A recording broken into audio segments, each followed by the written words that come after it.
1922 সালে GNA, grand national অ্যাসেম্বলির যে চক্রান্ত ছিল সেটাকে পাকাপোক্ত করা হয়েছে কমনওয়েলথের মাধ্যমে। জিএনএটা করা হয়েছিল শুধু তুরস্কের জন্য, যে সেখানে কখনো ইসলামী খেলাফত, ইসলামী রাষ্ট্র কায়েম হবে না। আর 1926 সালে যেটা করা হয়েছে কমনওয়েলথ, সেটা হিডেন পলিসি হচ্ছে যে তুরস্ক না, পৃথিবীর কোনো রাষ্ট্র যেটা কখনো ব্রিটেনের অধীন ছিল সেখানে কখনো ইসলামী আইন বা ইসলামী রাষ্ট্র কায়েম হবে না। এখন আপনি বলুন, বাংলাদেশ একটি কমনওয়েলথভুক্ত দেশ, এই দেশে কিভাবে আপনি ডেমোক্রেসির মাধ্যমে ইসলামী রাষ্ট্র কায়েম করবেন? এখানে ডেমোক্রেসি পুরো বাদ দিলেই আপনি ইমারাত ইসলামিয়া কায়েম করা আপনার পক্ষে সম্ভব হবে। আর সেটা হচ্ছে মানহাজ সালাফি, পূর্ববর্তীদের নীতিতে, আব্রাহাম লিঙ্কন, প্লেটো, অ্যারিস্টটল তাদের নীতিতে নয়। ডক্টর মাওলানা এনায়েতুল্লাহ আব্বাসী, প্রশ্নটি হচ্ছে যে আপনাদের কাছে যদি এখনও গণতান্ত্রিক প্রক্রিয়া অবলম্বন করে দেশের মাঠঘাট ওভাবে গণতান্ত্রিক প্রক্রিয়ায় দখল করা, সেটি যদি এখনও আবশ্যিক পর্যায়ে না হয়ে থাকে, তাহলে প্রশ্নটি সাধারণ দর্শকদের যে তাহলে বর্তমান পরিস্থিতিতে প্রেক্ষাপটে ইসলামী শাসন ব্যবস্থা প্রতিষ্ঠার রূপরেখা কি হতে পারে? দেখুন, আমি আবারও বলবো, এবং কোরআন হাদিসের কথা বলতে যে আমি কখনোই কোনো বিব্রত বোধ করি না। আমাদেরকে ইসলাম দুটো পদ্ধতি দিয়েছে, একটা কেতালের মাধ্যমে আর একটা দাওয়াতের মাধ্যমে।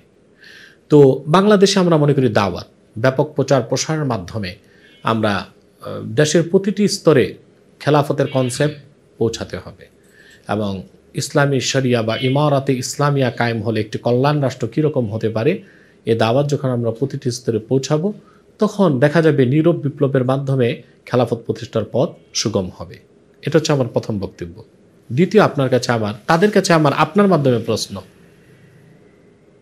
সেটা হচ্ছে যে আমরা দেখেছি আসলে এরা গোড়া খুঁজে দেখে না। তো গণতান্ত্রিকভাবে যে কখনোই কোনো ইসলামী রাষ্ট্র কায়েম হতে পারে না, এটি তারা বুঝে না। তার কারণগুলো আমি বলে দিচ্ছি আপনাকে।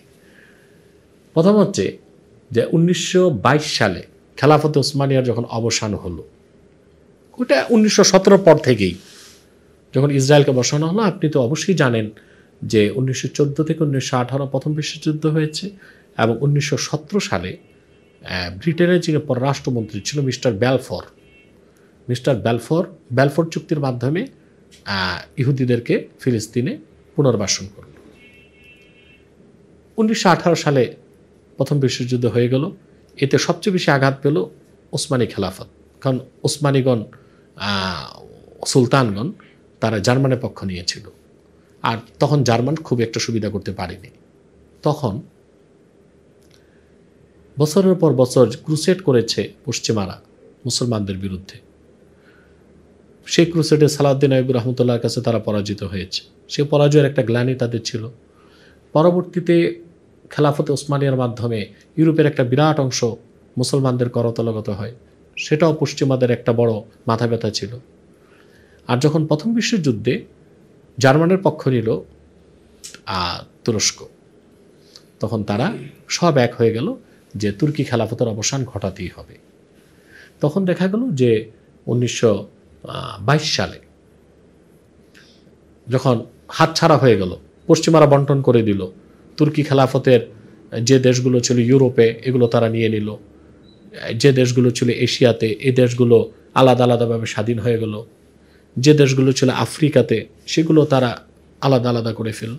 মূল যে টার্কি, সেখানে তারা একটা অ্যাসেম্বলি গঠন করলো, জিএনএ, গ্র্যান্ড ন্যাশনাল অ্যাসেম্বলি। ওখানে তারা 1922 সালে আইন করেছে কখনোই তুরস্কে আর খেলাফত কায়েম হবে না। এটাকে বলা হয় ক্যামেলিজম। কামাল পাশা আতাতুর্কের 6টা মতবাদ, এর মধ্যে মেন ছিল কামালিজমে যে কখনোই আর খেলাফত কায়েম হবে না। 2, তুরস্কের কোনো স্টেটে ইসলামী শরিয়া আইন কোনোদিন কায়েম হতে পারবে না। আপনি খেয়াল করুন। তারপর তো আপনি জানেন কামাল পাশা আতাতুর্ক ক্ষমতায় আসলো, এরপর সে একেবারে সেকুলারিজম দিয়ে দেশ চালালো। এখন পরিবর্তন আসতেছে ধীরে ধীরে।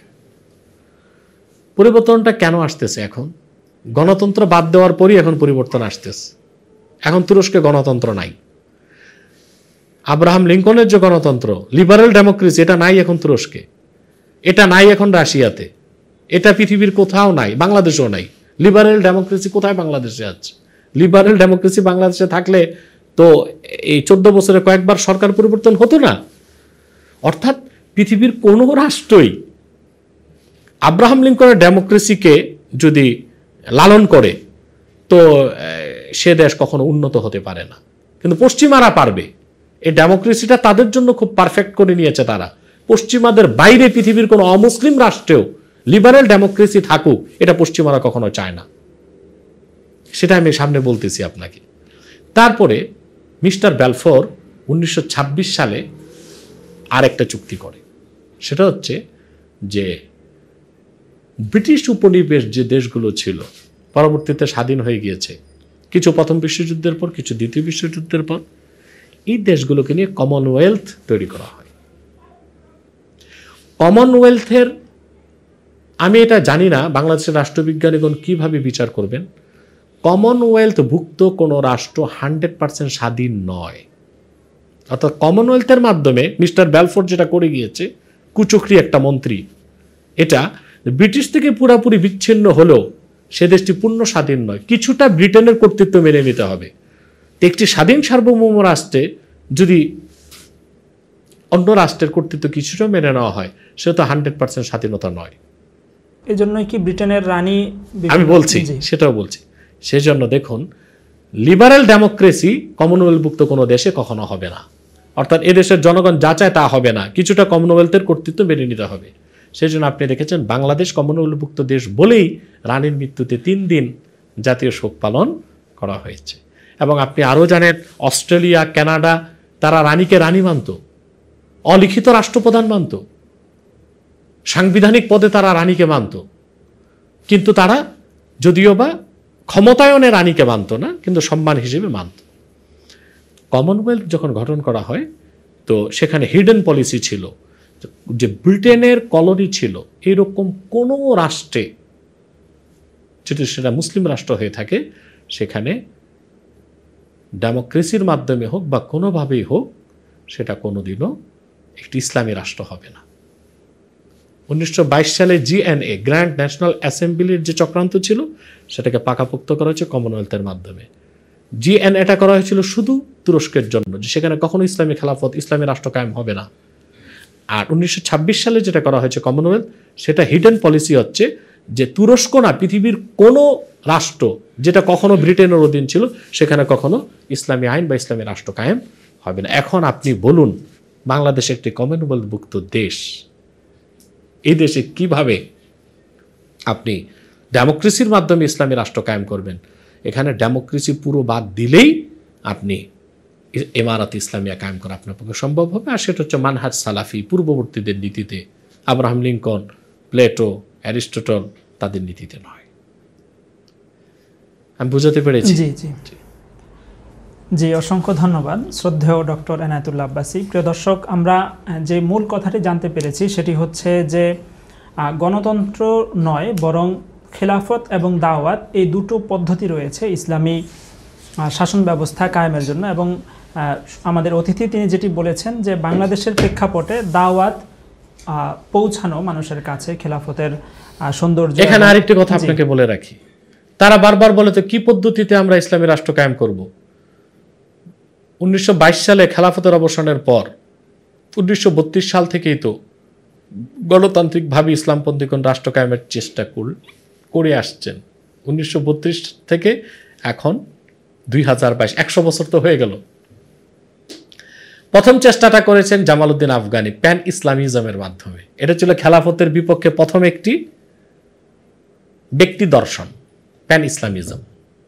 পরবর্তীতে অনেকে চাইলেন যে না, আর খেলাফত সম্ভব না, গণতান্ত্রিকভাবে আমরা করব। কারণ আমার প্রশ্ন এখানেই, মাত্র 1922 সালে খেলাফতের অবসানের পর মাত্র 10 বছর পর আপনারা কিভাবে নিশ্চিত হলেন আর খেলাফত কায়েম হবে না? তাহলে কি খেলাফত কায়েমের বিরুদ্ধে পশ্চিমাদের চক্রান্তে আপনারাও কি সামিল ছিলেন? প্রশ্ন আসে। 10 বছর পরই কিভাবে নিশ্চিত হলেন আর খেলাফতের ভিত্তিতে ইসলামী রাষ্ট্র কায়েম হবে না? জামালউদ্দিন আফগানি করলেন প্যান ইসলামিজম, অন্যরা করলেন গণতান্ত্রিক ইসলামী গণতন্ত্র নাম দিয়ে। তো গোড়াতেই তো সমস্যা হয়েছে। আমার দৃষ্টিতে 1932 সাল থেকে 1922 সালের পর থেকে বা 1932 সাল থেকে এই 100 বছর যদি আমরা ইসলামী রাষ্ট্র কায়েমে গণতন্ত্রের দাওয়াত না দিয়ে খেলাফতের দাওয়াত দিতাম, পৃথিবীর অনেক রাষ্ট্রে খেলাফত রাষ্ট্র কায়েম হয়ে যেত। ফর্মুলা আমাদের কাছে ছিল, ফর্মুলা আমরা গ্রহণ করিনি। তারপর তাদের কাছে আমার প্রশ্ন, সুদীর্ঘ 100 বছরে পৃথিবীর কোথায় গণতান্ত্রিকভাবে রাষ্ট্র কায়েম হয়েছে, ইসলামী রাষ্ট্র কায়েম হয়েছে? এটা হতে দিবে না পশ্চিমারা, কারণ গণতন্ত্রের ঠিকাদার হচ্ছে পশ্চিমারা। গণতন্ত্রের ঠিকাদাররা চায় না কোনো ভূখণ্ডে গণতান্ত্রিকভাবে ইসলামী হুকুমত কায়েম হোক। আবার বাংলাদেশ কমনওয়েলথভুক্ত একটা দেশ, বাংলাদেশের সমস্যা অনেক বেশি। তারপরও তো আমরা ফাইনাল ডিসিশন এটা বলি যে আমরা খেলাফতের কাজ করছি পক্ষে। আপনারা যারা ডেমোক্রেসির মাধ্যমে, আপনারা যারা নির্বাচনের মাধ্যমে ইসলামী রাষ্ট্র কায়েম করতে চান করেন, বাধা দিচ্ছে না। ফি জরুরা আলা কদরে জরুরা, জরুরত মনে করে করেন। পদ্ধতিটা তাসাব্বুহ বিল কুফার, কাফেরদের সাদৃশ্য অবলম্বন করছেন জরুরতে।